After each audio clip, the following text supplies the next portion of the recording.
What do we know about this? Did we know these were going on for some time? Is it something new? What do we think is going on?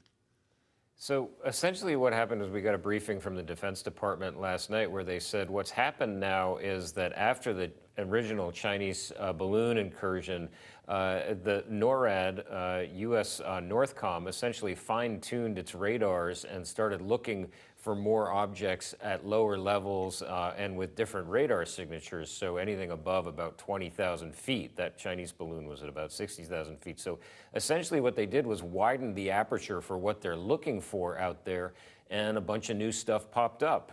So what you saw, the 3 shoot downs, 2 in the U.S. and 1 in Canada over the last few days, were things that were deemed to be a threat to civil aviation or drifting a little too close to military sites. So that's essentially how they've changed things right now.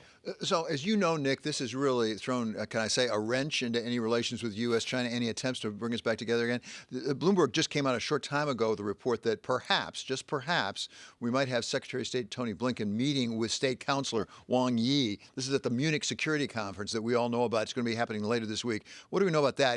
Does that seem premature given what's going on?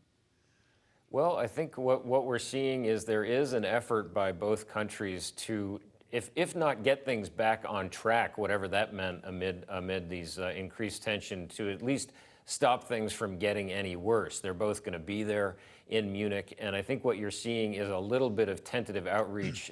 Secretary Blinken did cancel a trip to Beijing after the U.S. identified that balloon, said the time was not right. It would just leave the wrong impression to have him over there while the balloon was drifting over U.S. territory. But now that that's over, I think what you're seeing is both sides looking to sort of stem the bleeding in this relationship and try to at least get things back to some state of normalcy. Okay.